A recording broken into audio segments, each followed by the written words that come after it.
Hi, we're going to be demonstrating a failed replacement float for the level sensor inside my custom-made coolant reservoir. The old float is here, and as you can see, it moves up and down a little bit, right? This is the correct position. It should not be this way in the tank. So it comes in from the back of the tank, and when it floats up, it's supposed to complete a circuit. The car supplies voltage, it's just 2 pins on the plug, and this completes the circuit and creates continuity, and therefore tells the car that there's sufficient coolant. If the float sags too low, then continuity is interrupted, and that tells the car to flash a dash warning that tells you the coolant is too low. We know that the correct side up is indicated here by this bump on the back. So when it's outside, when you're looking at it from outside the tank, the bump should be up. And even on the side, which would be on the driver's side in an American car, there's some lettering with an up-down arrow. So as long as we have that bump up, that writing on the driver's side of the car, then the float should operate correctly.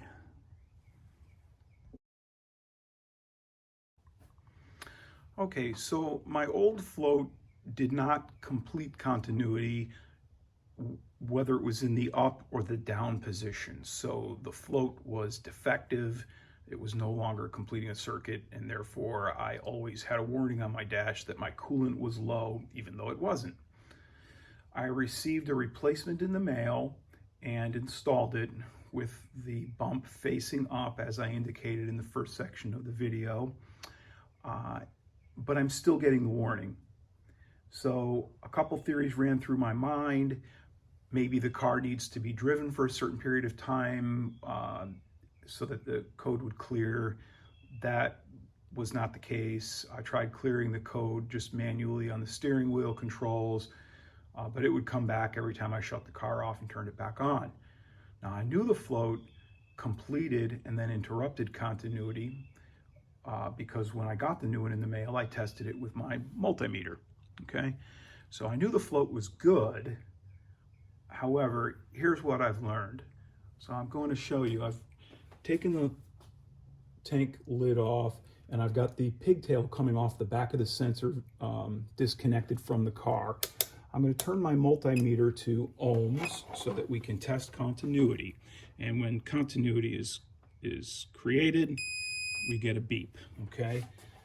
So I'm going to connect my probe meters to the 2 connectors inside the pigtail.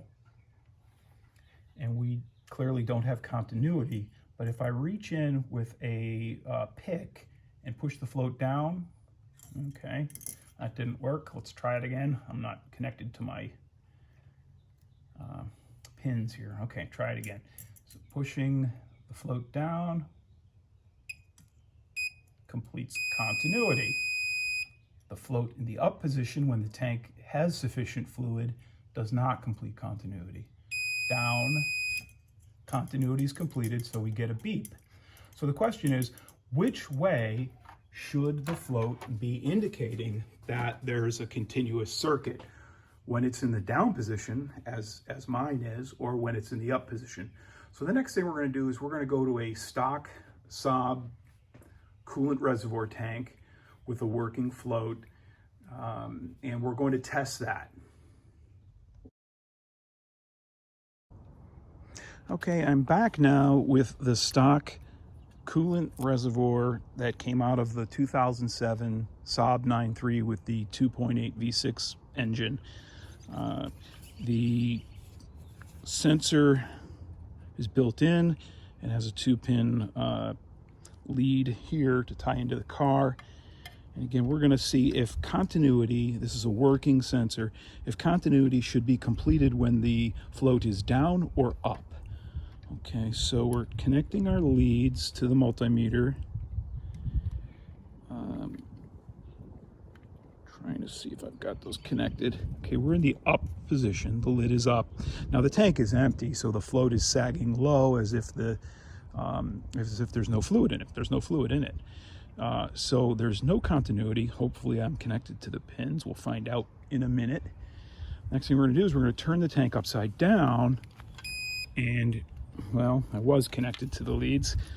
Let's try it one more time. Get a good connection to those pins. No continuity with the cap in the up position. If the float were allowed to go up, then if I can get this connected correctly, we'll have continuity. It's hard to do this without clips on my leads. I'm just using the pin connectors. All right, take 3. Tank in the up position, float sagging low as if it's empty, no continuity. There we go. Okay, so there's our tank upside down. The float is in the up position because it thinks there's fluid in it. And when it's in the down position, no continuity. So that shows us that the float, the replacement float that I got for my custom-made tank is actually designed wrong. It's completing continuity when the float is in the down position rather than the up position as it should be. Now, of course, there's the possibility, right, that we've put the float in upside down, but that's not the case. In the still image that I'll include with this video, you can see that the lettering is on the driver's side and the bump is facing up, just like the float sensor that I had out of the car and showed you earlier in the first video. So everybody makes bad parts, it happens, but this is clearly a bad part from the manufacturer. We need one that completes continuity when the float is in the up position.